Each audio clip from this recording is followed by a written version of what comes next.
Rewind The Sports Rewind 60. Sports 60. From the city of big shoulders, the jewel of the Midwest, comes a sports show that's one of a kind. From iconic players to iconic stadiums to iconic teams, this is my kind of town. Chicago!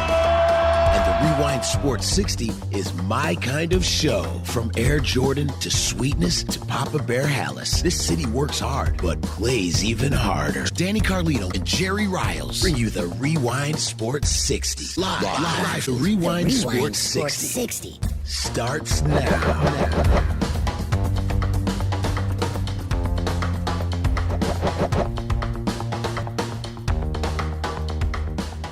Welcome, everybody. How's everybody doing this wonderful summer evening? Welcome to the Rewind Sports 60, the fastest hour in sports television. We are live on WCPT Studios, 8:20 a.m. Join us on Facebook, the Rewind Sports. So happy to be back, and so much going on in the world of sports this week. So let's get right to it, guys. I want to get right to my esteemed panel. Dan Marvelous, the Marvelous One. How are you? How are things going for you this weekend? Everything is outstanding. July 1st is Wednesday. It's apparently the month I've been looking forward to because on July 30th, you'll have the Jazz versus the Pelicans and the Clippers meeting the Lakers. And so in Orlando. And not only that, but the Cubs and Sox and all the teams will be reporting for their spring training number 2 this week, with the season beginning the 23rd of July. So July is the month that I've been waiting for.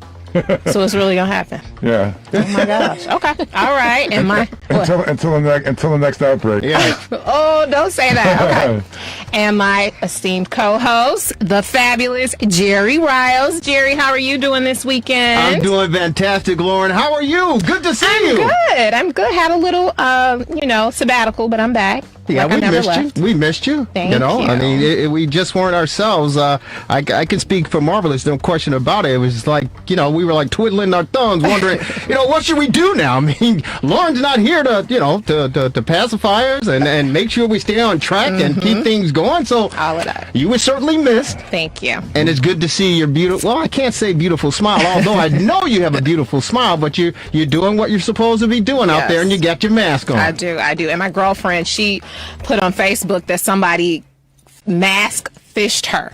So a guy, she thought he was hot, and then she saw a guy in the grocery store. He had his mask on, and then she talked to him later on. He took the mask off, and he was like a whole totally different person. So what does that mean? He was a totally different person. He wasn't as cute as he was with the mask. So she was attracted to his eyes. She was masked. Oh, he was unmasked. Pretty much. So the eyes got to her, but then the rest was not a good look. Yeah. So don't get mask fished. Yeah, that's interesting. Marvelous. Have you been mask fished or whatever? Huh? No, not that I know of. Yeah. Well, you know what? The important thing is, and I got to say kudos, I don't care what our fearless leader, as far as this country is concerned, what he believes, what he stands for, what he supports, what he says. I don't care about it. I understand the feud that's going on, but I'm here to kick things off.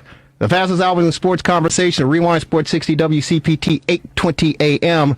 Sending out kudos to our friend of the program, great friend of the program, the Honorable Mayor Lori Lightfoot. And, of course, hopefully we'll get a chance to get him on the Rewind Sports 60.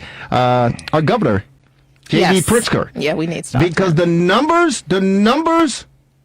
they're going down, Marvelous. We're better here than Texas, Florida, South Carolina, and Arizona. They're going up. California. Exactly. And those were, California, they were kind of on the fence early on. But Texas, Florida, those numbers are boom. Arizona, and they were the ones when the president say, "Hey, open up, get on out there, don't save the economy," and everybody's out there having a good time and hanging out. There's no coronavirus, there's nothing, and of course we see what's going on. So kudos to Mayor Lightfoot and of course the Governor Pritzker, because the numbers, Illinois, pat ourselves on the back. We're doing a good job. So far, so good. And she still, they still have all the restrictions in place, 50% capacity, 25% capacity, and things like that. So I appreciate all of that. I really do. We might be able to get 8,000 people at a ball game. 20% in the baseball stadiums. That will be interesting.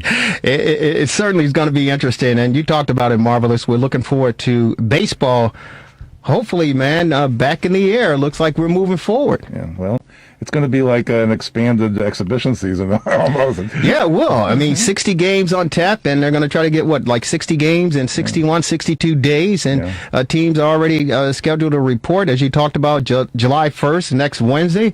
We'll see some action taking place over on the south side and the north side. I know the Cubs were testing in their parking lot yesterday. There were pictures being tweeted out outside of Wrigley Field, and for the COVID-19 testing. So it's great to see and it's great to hear.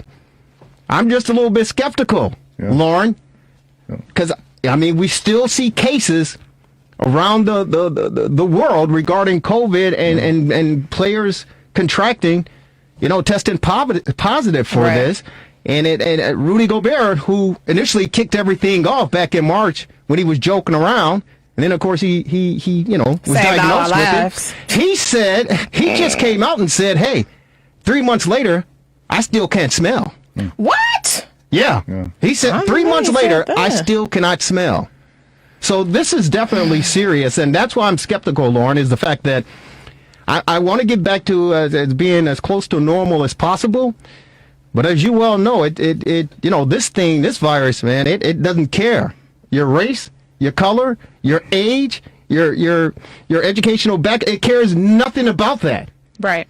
And I know that Major League Baseball, I know that the NBA, and they're already having problems as well. They're talking about, if we're going to continue to move forward. But the National Hockey League, we know our players here in Chicago are saying, wait a minute, pump the brakes a little bit. Yeah. The virus is still there. Yeah. And I would hate to see we get started and get underway and thinking everything is back to normal, and then we see cases popping up all over. Yeah, well, the Blackhawks aren't going to be involved in the NHL. They're not part of the group that's going to be in the, when they resume. But they haven't gotten a date yet for that. They were just going to, have two hubs, and they were going to have some kind of schedule, but they haven't formalized that yet. So, and they have the problem with, Canada involved in all kinds of things about, that's going to be another issue. Of course. And the Blue Jays will have the same problem.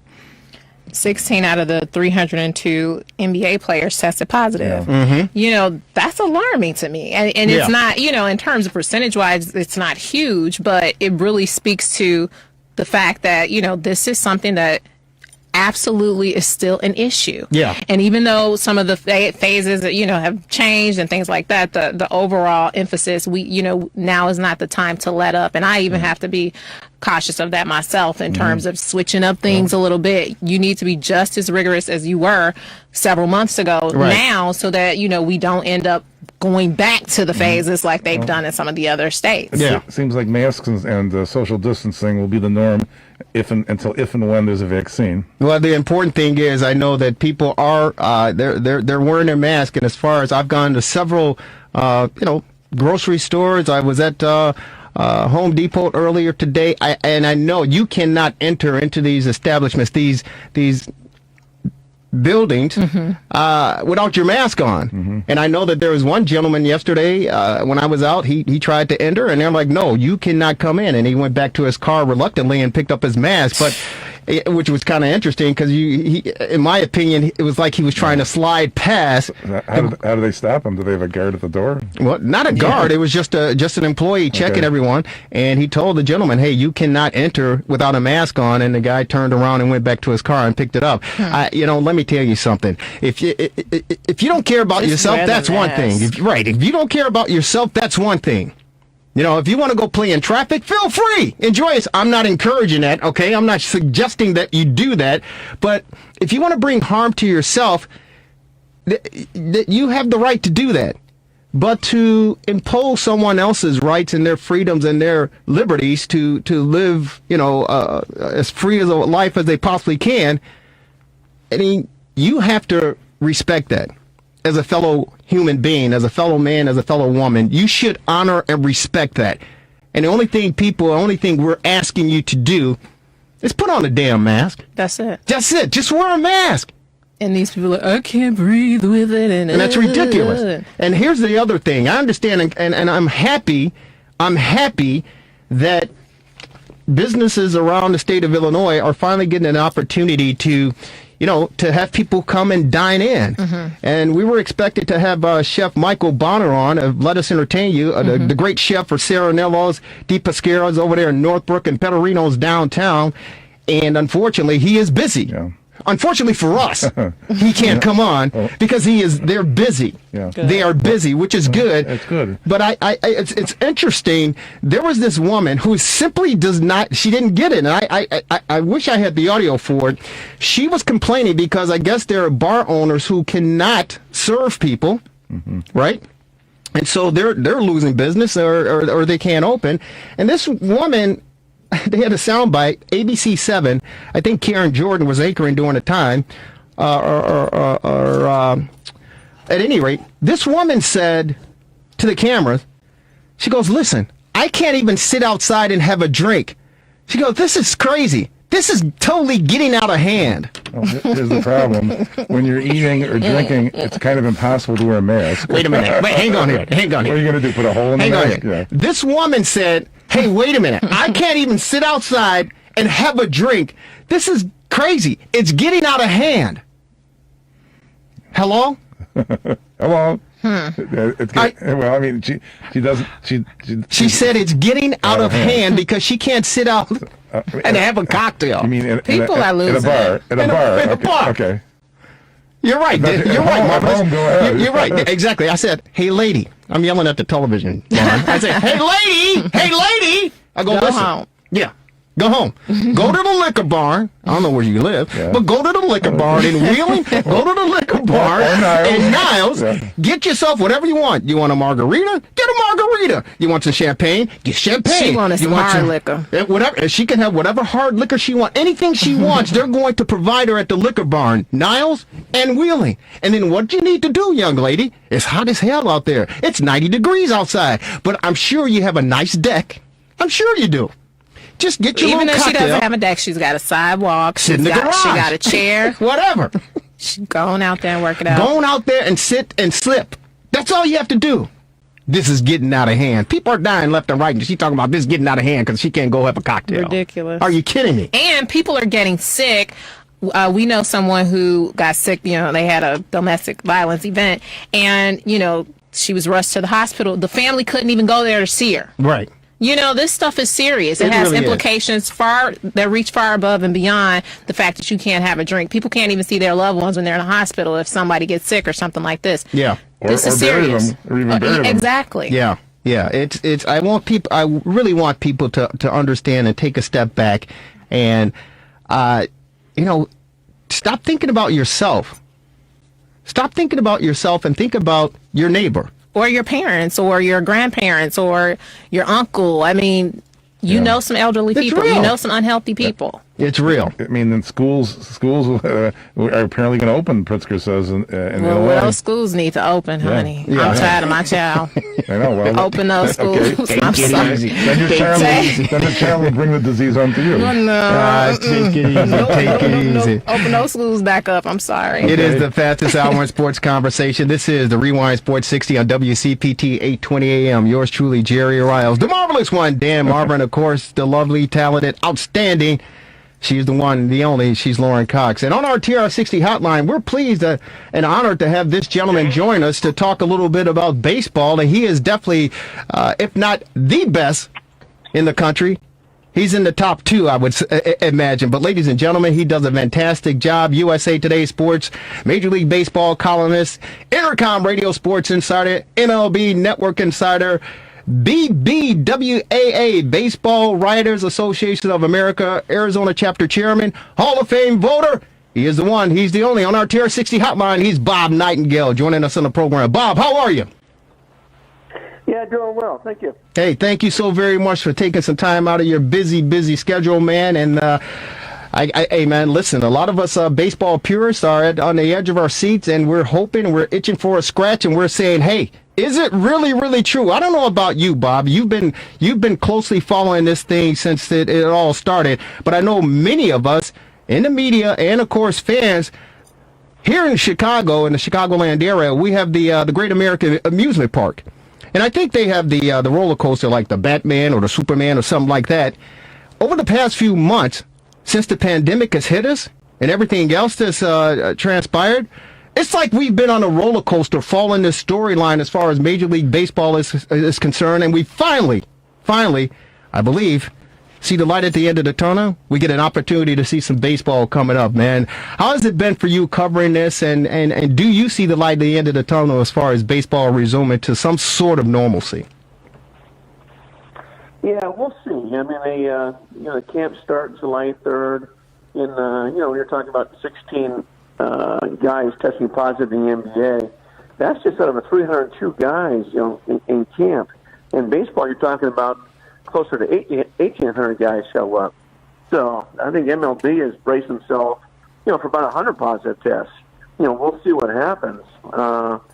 So they're keeping their fingers crossed, everything else, and get through a 60-game season. I'm not sure that's going to happen. I mean, here's the NBA, playing in a bubble, and they're worried about it. And here's baseball, playing in a, different cities throughout the country and trying to get a semblance of normalcy. Hi, Bob. Lauren Cox here. You wrote in one of your USA Today articles that if there's no season, it's going to set the sports back, talking about the MLB, decades. Can you speak to what the implications could have possibly been if there was indeed no season and, the two sides couldn't come together and decide to play as looks like that they've done? Yeah, well, if there was no season because of the pandemic, okay, people couldn't understand that. If there was no season just because of a salary dispute, people would have been so furious. Especially what's going on in the country, over 40 million Americans unemployed, pandemic and everything else, the death rates. People have been so disgusted. And I think they would have turned their back to baseball for decades. I really do. I mean, it was the McGwire-Sosa home run race that kind of saved baseball in 1998, 4 years after the strike. This time there was nothing that was going to save it. So, yeah, it would have been a nightmare. I mean, already, NFL passed up baseball, years ago. NBA's passed up baseball now. Better be careful, or the NHL's going to pass it up. You know what, Bob? In saying that, it was the sport itself and the owners in particular behind the 8 ball, so to speak, because of what's happened in the past regarding the sport. And is this kind of like saying, hey, listen, we have to do something to try to keep the fan interest because of everything you just mentioned with the other sports surpassing, and not to mention, you talk about gaming. The popularity has really skyrocketed in this country and around the world. Did baseball and the owners feel that we have to put something out there to save this game, or else we may never recover? Yeah, absolutely. I mean, they were hoping to get started around July 4th weekend. And even if they had agreement a month ago, I don't think that would have happened. Not with the with the pandemic, raising still, particularly in the Sun Belt, say. So, but yeah, we still have the stage themselves. It'll be the first major sport back, on July 23rd that night, and then we'll see. They wanted to have broadcast enhancements. They're going to pay the players about $5,000 a game. Whoever was willing to get mic'd up, during game and have interaction with each other, that sort of thing. So they got to, you got to do something here. I think the average age of baseball fan for national TV games the last year was 56 years old. They need to drop that number down. Hey Bob, this is Dan Marber here in the studio. How you doing? I was looking at the rules they're going to have this year. With what do you think about the universal designated hitter and a runner on second base to start the extra innings? I guess that's going to be a little different, isn't it? Yeah, big time. I mean, National League's never had a DH, so this is the first time. And, we were talking about 20 interleague games, with the Cubs and White Sox. It's like you had to have a DH. Too many games doing that. So at least, one set of rules. And the runner on second base, they started that in the minor leagues a couple of years ago. And baseball's wanting to do it. We'll see what happens. But, yeah, maybe it'll be around for a long time. I'm sure the baseball purists hate it, but certainly it gives a different, different look in extra innings. Even the players. I remember talking to a few Cub players last spring, and they said, let's be honest about it. Of the four major sports, we got the boring overtime there is. When the ninth inning is over, fans head toward the exits, and everybody's moaning and complaining. But oh no, I got to sit here another inning. Well, it's not like that in the other sports. Yeah, and they're also going to maybe have expanded playoffs, aren't they? You might be able to get a team with like 25 wins to make it in. Yeah, they were hoping to do that. They reached agreement. Now, Rob Manfred mandated that season. So unless something happens here in the next, 3-4 weeks, it's going to go back to the 10-game playoff format. So we'll still have that sudden death wild card.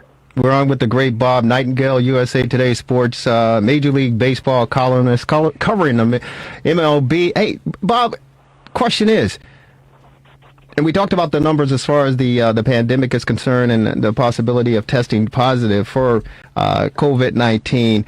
Are you skeptical that some of these players might, at the last minute get cold feet and say, hey, you know what? Because there are players around them, not only in baseball, but of course in basketball and football. They're saying, hey, you know what? I'm not going to put myself in jeopardy because I don't want to jeopardize my family. I don't want to try to see this thing through.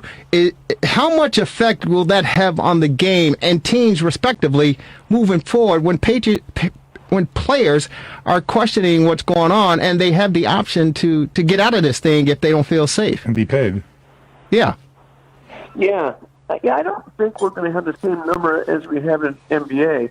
Just, in NBA, their season's pretty much over. And so, this is a brand new season. Everybody's got a chance in 60 games. So I think it might be tough for these guys to look their teammates in their eyes and say, hey, I'm not playing. It's not worth it for me. Then again, if you're a high risk candidate and there's only a number of guys out there, you get paid if you don't play. But I just think there might be too much peer pressure on these guys just to say I'm not doing it. So let's look at our crystal ball and let's go, hey, you know what? We're going to be playing 60 games this year. Maybe they'll get some fans out at the ballpark. I know the Cubs and, the Ricketts, they're trying to see what they can do. I understand they're going to try to open up the rooftops and everything. But let's just say in the perfect world, and we're like, hey, you know what? We got 60 games on tap. It's not a marathon now, 162 games. It's a sprint. There's 30 at home. and everyone's, we know that the front runners as far as their projections were concerned, it was the Dodgers and the Yankees. But now it's an open field. How do we look from a Chicago perspective when you look at what the White Sox have put together? A fabulous young team, and especially their pitching core or their pitching staff. And then you look over what's going on the north side. Is it far-fetched for Cub fans, Sox fans to say, hey, you know what? In this shortened season, we can make the playoffs, and who knows? Anything can happen. We're not going to have a crosstown series. I know that's not going to happen, Bob. But in a perfect world, how do you see things unfolding for the season? Well, I would think the teams that have veteran players that have been through this before, like the Cubs, would have advantage over a lot of teams just because they have a lot of young players. I worry about that with the White Sox. I mean, they were up and coming. The Minnesota Twins were heavy favorites in a 162-game season, so this will help the White Sox. But they just may be a little too on the young side, not having gone through this before, where I think a short season benefits the Cubs. And both teams are in the right region because there's no superpowers in the Central like there is in the West and East, and no huge teams with huge payrolls. Speaking of the Cubs, I wanted to ask you, Bob, about the now deleted tweet where you talked about the Cubs draft Edward Howard, yes, showing action instead of hollow words. When you wrote that tweet, what did you mean by that? I was talking to Theo Epstein, the Cubs president, the day before, and he says, watch the draft, we're going to surprise you. I also talked to Ed Howard's agent and said, hey, I think they're going to draft your guy. He says, I just got the phone this afternoon. We're keeping our fingers crossed. So what I simply meant was, hey, they want to make a difference. They want to make a difference in the community. They drafted Ed Howard. He's a very good ball player, and I grew up in Chicago. I certainly didn't mean to demean Ed Howard by any ways. So I think people took it the wrong way. And so I ended up deleting it, a few hours later. Like, my God. So that's all I meant by it was, okay, cool on the Cubs to do that. Right. Were you surprised? Obviously, it was like strong backlash by it. Were you really surprised by that? Because when I read the tweet, I'm like, I would love to ask him what he meant by it. Well, and obviously, people took it a certain way. Yeah, I was stunned by the reaction. I don't really look at the reaction in tweets. It was actually, my son told me about it. And he said, "Hey, Red," and he goes, "Hey, Dad, your tweet, wrong reaction." And I said, "What do you mean?" And I was just stunned by it. And that's all he meant was, cooling the Cubs, not to just, say we're going to do things and do that. And right. Webster had come out strong and said, "Hey, I can look myself in the mirror. I'm hiring too many people that look like me." And so, I enjoyed it. I mean, I love the fact you said that, And I shared, a story with Theo. It's like, everything's coming out now. Where was everybody the last, you say 400 years, but the last 20 or 30 years. Mm-hmm. So my family's black. We had to move our apartment complexes 3 times in one spring because they wouldn't let my kids swim in the pool. Mm. This is in Vero Beach, Florida. And we're only talking about the 90s, not talking about the 1940 or something like that. So, so I was, I knew all about the ad and I was excited about it. But that's all I meant by it. So, I was stunned people took it a different way. Yeah, that's the interesting thing about social media, Bob, is that, you and I mean, you've been covering, the game for so many years, and you know how athletes react and have reacted in the past when they'll give you a quote and then they'll see it the next day and they're here and they go, "Hey, wait a minute, that's not what I said. That's not." And so when you look at social media, it's a field day and people take it any way that they interpret it, even though you didn't necessarily mean it that way. And your words can certainly and definitely turn against you depending on, the audience. And unfortunately, the world is your audience, and it's hard to, as you know, satisfy the masses. Yeah, and, baseball is a very conservative sport. It really is. I mean, one guy in baseball, Neil Down, Bruce Maxwell, a couple of years ago. Nobody else joined him. But very conservative sport. So, people are always been careful what they say and do. A lot of guys, I mean, really the only people I've spoken out, regularly is a Dusty Baker, a Dave Stewart, a Gary Sheffield when he played. A lot of guys were afraid to speak out. Now everybody's kind of coming out, but guys like that are saying, "Hey, where were you before when I was speaking out? Not me have my back." So, people are now coming out, but they should have come out a long time beforehand. Yeah, it certainly should have come out a long time beforehand, and it's unfortunately Bob Nightingale, USA Today, covering Major League Baseball, talking about the return of the shortened season 2020, 60 games on tap, and we're looking forward. Hopefully we can get everything underway and get started. We appreciate you taking some time out on this Sunday to join us to talk about what's going on in the sport of baseball. One thing I want to ask you, you mentioned, Dusty Baker and some of the other players, managers of color who spoke out and said, "Hey, you know what, where have you guys been?"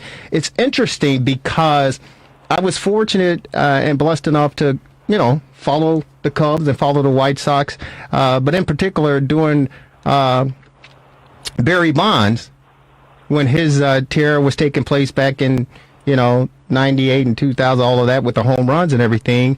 And I recall, it's so vivid, and I'm sure you're aware of it as well, but Barry Bonds didn't like the media so much, right?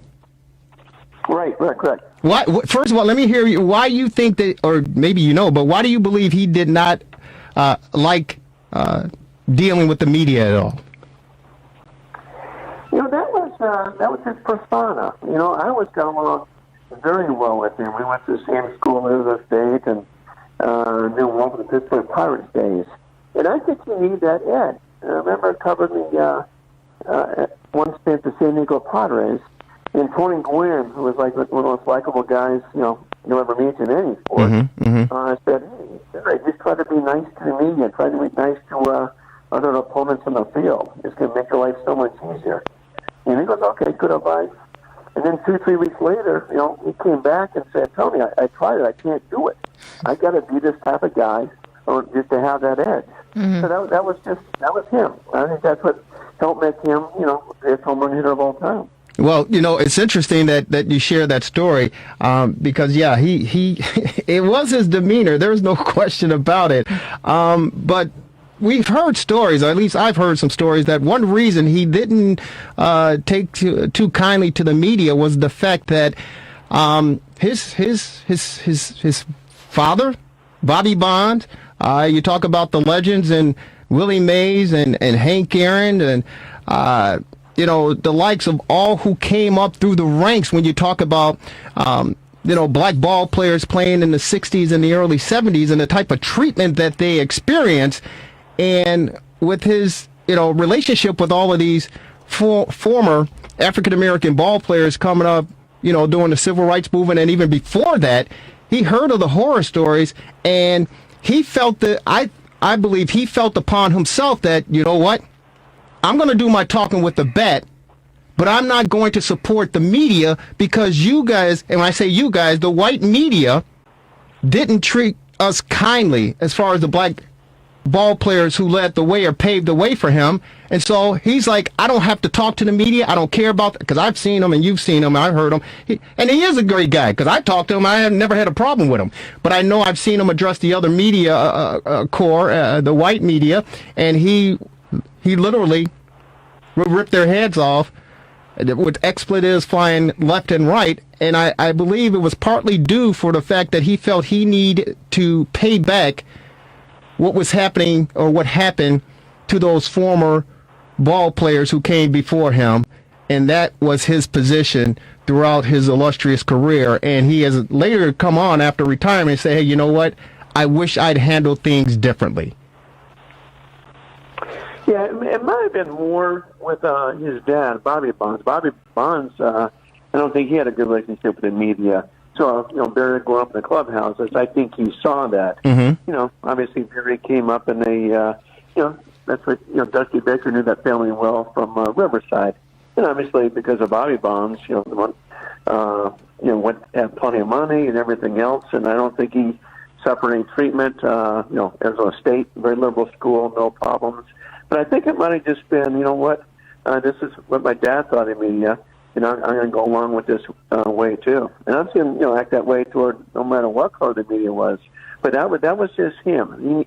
He needed to have a chip on his shoulder. He needed to have that edge. Mm-hmm. And it's too bad people didn't get to know him because he was, one of the most brilliant minds ever been around. I mean, he could be a manager tomorrow if he wanted to be. Yeah. But just, he's like, dealing with guys. You understand why they can't hit how he hit, that sort of thing. Just a different guy. Not as a guy you want on your team, but a guy that was a loner in the clubhouse. Yeah, he was, from my perspective, having an opportunity to cover him, watch him, in the field, and of course in the clubhouse. I mean, I thought he was an outstanding guy. So the question now remains, with everything that's transpired in this country as far as Black Lives Matter, the movement is concerned, and, the systemic racism that has been taking place for, centuries, we're hoping that everyone's moving forward, and we've seen what happened in NASCAR with the Confederate flag being removed. We see the removal of statues all over the country. We see, not only here in the United States, but, everyone's galvanizing toward making a difference. And we heard about Theo Epstein to say, hey, you know what? I got to look at myself because I have only hired people that look like me, and I need to step outside of myself and try to get the best people to come be a part of this organization, meaning the Chicago Cubs. But a lot of Cub fans are wondering, will the first step be to accept Sammy Sosa back into the family? Will that ever happen in your mind, Bob Nightingale? Will the Cubs open up their doors and invite Sammy Sosa back in? They should. I mean, Sammy Sosa, he made that franchise so much money, and that team was terrible. And everybody came to the ballpark to watch him hit home runs. That home run race with him and McGuire for regular season games was the coolest thing I've ever seen. It was a blast covering these guys. had, knew what they were up to. I mean, I knew that they were Jewish, but it didn't matter. It really didn't.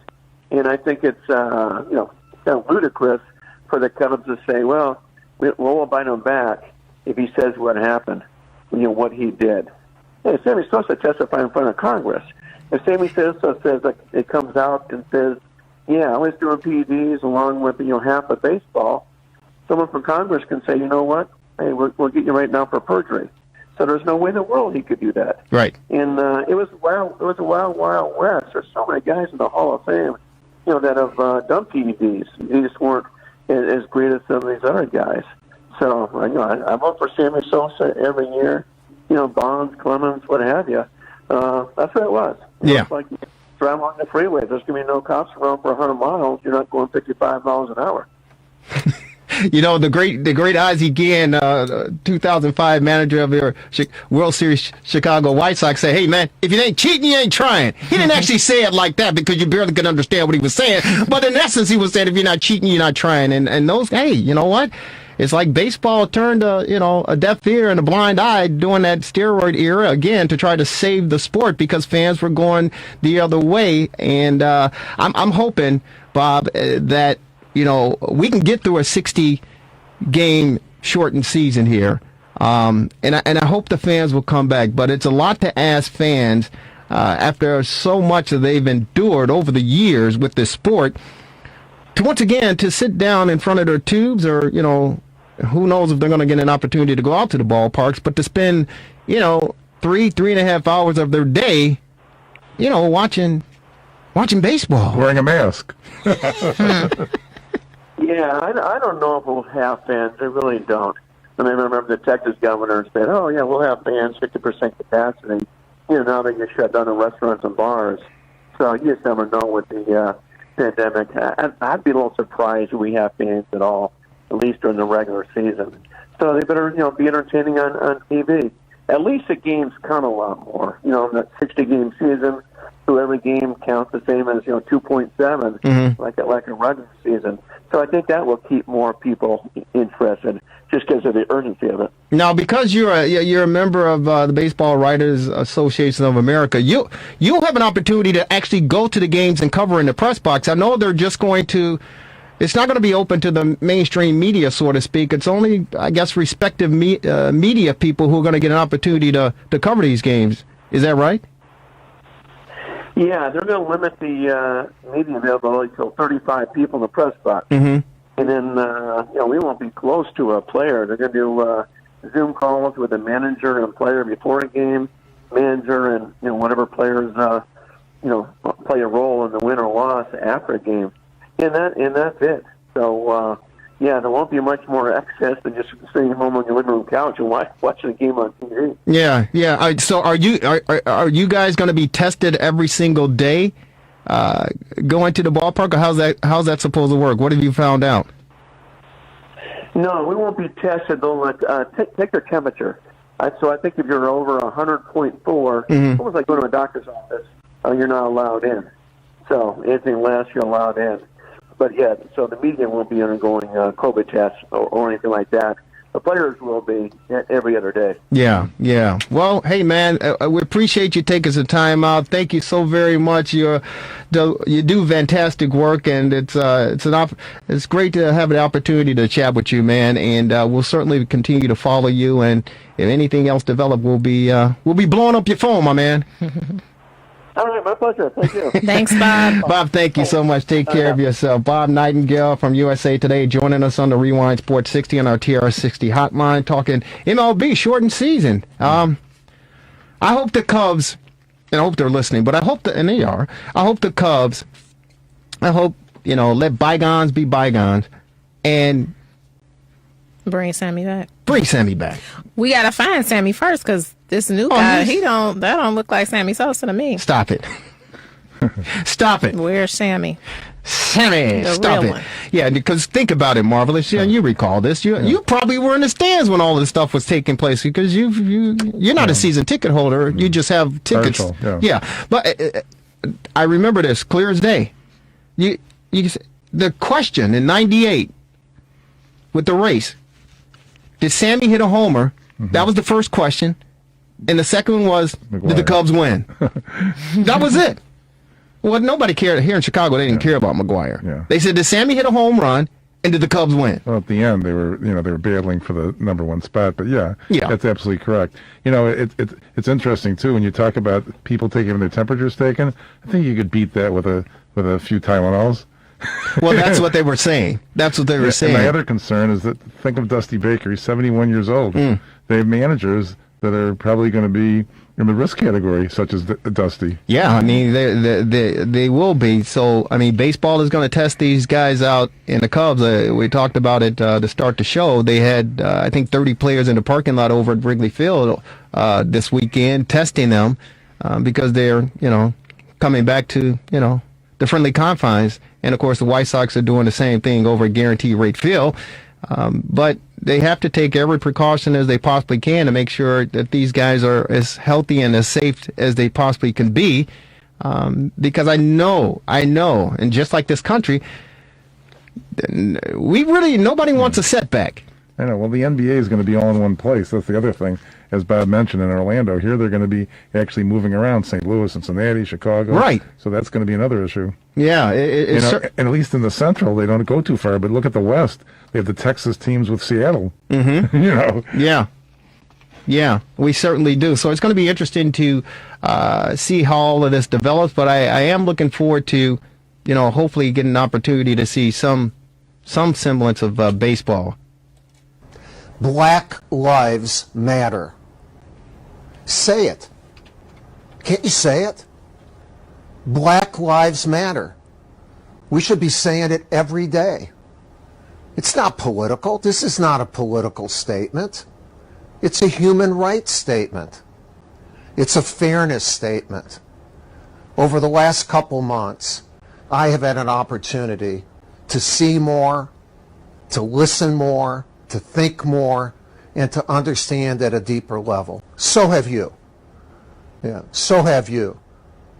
And do we not see the problem, the disease, the plague that has been with our country for 4 centuries? Do we not see systemic racism and social injustice? Come on. We all see that. It's manifested in so many ways. Criminal justice, the killings that we have seen and we haven't seen, and the denial of economic opportunities for our black community, educational opportunities, health care. It's manifested in so many ways and has been there for 4 centuries. We see that. And what we do when we see it, we talk, all right? But we turn the other way. We don't solve the problem. The problem will not be solved, and no problem is solved unless you acknowledge the problem. Acknowledge it. If you acknowledge it, you have the duty to solve it. We as a country have the duty to solve this problem. When I was a cadet at West Point, and the prayer is still there, there's a cadet prayer. In the cadet prayer, one of the segments of the prayer says, Lord, help me choose the harder right. Help me choose the harder right instead of the easier wrong. We as a country have chosen the easier wrong for 4 centuries. It is time to choose the harder right. It is time to end systemic racism and social injustice. It's time. Black Lives Matter. Coach Mike Krzyzewski, the head basketball coach for the Duke Blue Devils, in a comment on his social media platform about a day or two ago addressing Black Lives Matter, the movement, and the responsibility of all of us living in this great country, that there's a problem, and it needs to be addressed, and it needs to be corrected, and it needs to start, and I don't know if he necessarily said this, Lauren Cox, but it needs to start in the white community. Lauren Cox, Dan Marvelous Marver. Lauren, your thoughts on the comments of Coach K? I truly appreciated his comments. I think he summed it up. It was a variety of things that he said that really touched me when he said, do we not see the problem? That's the first thing, and I think, as you were saying, he was speaking to, his, the Caucasian community, essentially saying, there is a problem. And he talked about how it's manifested: criminal justice, the killings, the economic opportunities, educational opportunities, healthcare. I mean, Coach K laid it all out, and then he spoke about this being a problem for 4 decades in terms of the 400 years, and so 4 centuries. 4 centuries. I'm sorry. So the way he summed it all up, it was just a compelling case, an impassionate plea, and I would like to see other coaches and other people in his same demographic and area and with his same influence step up and speak out and continuously talk about how people need to see that it's a problem. And if more coaches and more people in his position would step up and speak about it like he did, I think that is where the change comes from. Well, people coming out and saying it when they have the influence where, the average person that might not even think about it will listen to Coach K and say, okay, well, maybe. Well, so I applaud him for that. No, I certainly applaud him as well. And I want to take it a step further, Lauren and Marvelous. I applaud him just as you to say it. But the great actor, Matthew McConaughey, is that how you say it? Matthew McConaughey? Yeah. He was the first white man that I heard say this. And we have a bite, but it's a bit lengthy. But he said, in a nutshell, as a white man, what can I do to help? He said, as a white man, what can I do to help? And I think it's not only to recognize it, identify it, and verbalize it, but you have to put action behind it. Because a lot of people say, you can make your mouth say anything. Right. We're very good at that as humans. We can make our mouth say anything. But it's the actions that you put behind those words and the statements that you blurt out there. And that's what I need to see, Marvelous. Yeah. I need to see action behind these words. And to me, that's only one way you're going to begin to see some sort of change in this country, in this world. Okay, well, I agree with that. I mean, as one person, I don't know exactly what one person can do, but government can do things. And look at Senator Tim Scott. I think it's shameful that his bill that he put forward in the Congress is not going to go through. It's for police reform, and I mean that's terrible. And the other side, you can get political. I mean, Pelosi saying that the Republicans are guilty of killing George is also ridiculous. So it looks like nothing's going to get done in Congress. Maybe it should be done at the local level. Well, here's the deal. The mayors can do stuff. Yeah, it's not going to be done by you and me, is my point. But that's not. It's not going to be done by the mob either. Yeah, well, it depends on what mob you're talking about. But here's the deal. Or don't. Here's the deal. In my opinion, I think that's the wrong road to go down when you talk about politics regarding this movement, because it has nothing, in my opinion, to do with politics. Politics is a way to control the masses to get them to do what you want them to do. This movement is about people. It's about everyone. And I disagree with you when you said that it's not one person can't make a difference. Really, one person made a difference, and that's Colin Kaepernick 4 years ago in 2016 during a preseason game where he took a knee. He sat down first, and then he took a knee and made a statement. He was the only person that stood up for those who were being oppressed or felt injustices and the inequalities as far as the urban communities were concerned around this country. So one person certainly can make a difference. Right. And that's why I said it's important to make these statements, identify with what's going on, and verbalize it. But it's more important, you're going to get more impact from the actions of moving forward. But when you talk about politicizing it, I think that's the wrong avenue. And politicians, I mean, they're kind of at fault, but I give them somewhat of a pass because that's what they do. Right. They're professional politicians, and that's what they do. But I'm saying Colin Kaepernick took a knee, but what did that accomplish? One person. Okay. What did it accomplish? Yeah, what does it accomplish? It's an entire movement across the entire But world. Marvelous. Has it changed anything? Well, it's changed a lot. And the reason it's changed a lot, Marvelous, is the fact that it's opened up the eyes of many who certainly had on blinders and had on rose-colored glasses. We've had conversations that would have never, ever, ever in life taken place because of what he said. He has this Know Your Rights campaign, his Know Your Rights charity, where he's educating the masses about knowing their rights and just understanding what this whole police brutality thing looks like. The eyes and ears that he brought on this topic and this subject, we will never be able to quantify what he did in terms of having these discussions. We're discussing it right now, and how many countless times we've discussed it before.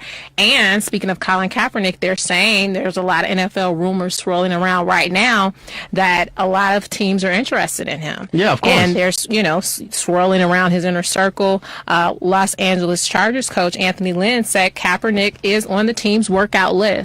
So, he had that situation last year that kind of went south real quick. But, of course, now they're saying that he possibly may get an opportunity again, which he deserves. Yeah, he certainly deserves. You got something for us, Marvelous? I just wanted to mention this portion of the Rewind Sports 60 is sponsored by Serenello's Ristorante Italiano. Yeah. Even though the chef couldn't be with us today. As part of our ongoing effort to slow the community transmission of COVID-19, we are committed to reopen. Serenello's is open to provide delivery and carry-out options.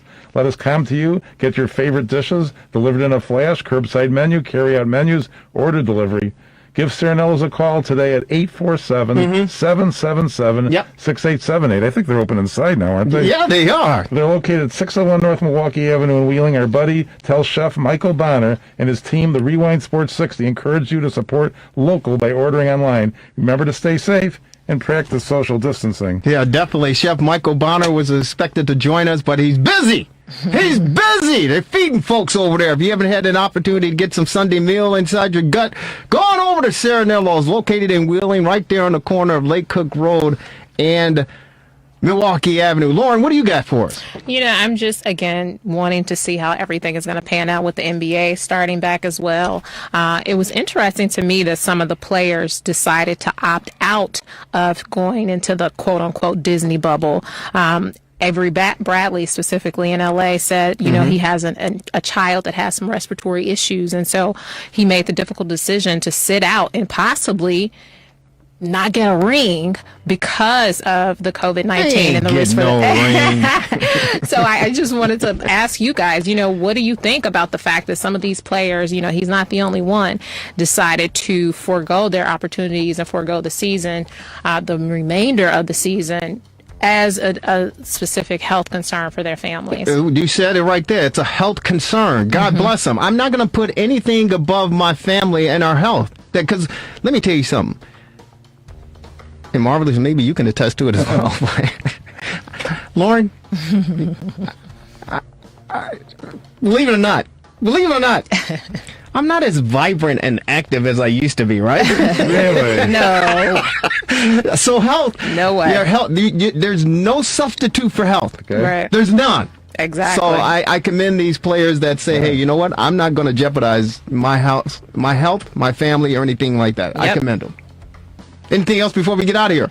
Well, everybody stay safe and have a good week. And enjoy this weather. And then we're going to get sports soon. There you go. Thanks to our guest, Bob Nightingale, USA Today, MLB columnist covering the baseball world, and hopefully we'll get to see some baseball. We want to say real quick, hopefully our prayers are out to one of our colleagues, Gabe Salgado, who is tested positive for COVID, and he and his wife are self-quarantining. So we hope that they're okay and they can get through this. Gabe was just coming off of a knee surgery, and he was going through therapy, and that's how he contracted the virus. So, Gabe, if you're listening, our prayers are with you and your wife and your family. Speedy recovery. Speedy recovery. We look forward to seeing you back here. It's another edition of the Rewind Sports 60. Thanks to our producer, Devin Tingle. And, of course, the marvelous one, Dan Marver. Lauren Cox, we love you. You're the best in the business. And Q, the 17th letter of the alphabet. We miss you, buddy. Get back in here, but stay safe, man. We will definitely be in contact. You miss any portion of the broadcast, make sure you check us out on YouTube, Facebook, the RewindSports60.com, and on Wednesdays, Comcast at Channel 17, Channel 19, and Channel 35 in the northern suburbs. Have a great rest of of your day. Enjoy the week, and we'll see you on television on Wednesday. Take care, everybody.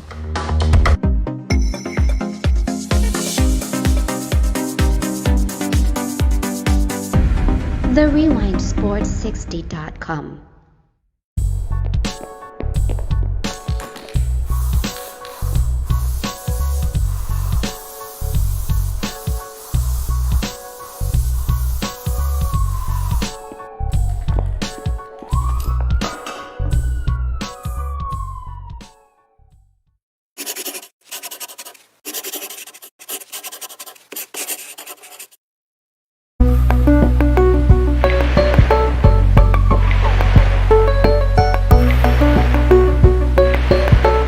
The Rewind Sports 60.com.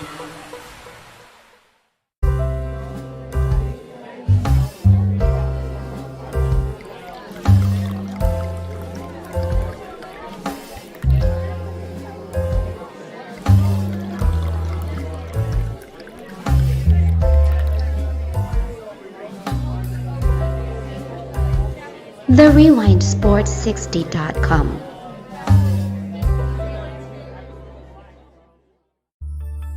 Relax, reset, rejuvenate. Go to our link right now to restart your life. The Rewind Sports 60.com. What are you waiting for? Hope to see you soon. The Rewind Sports 60.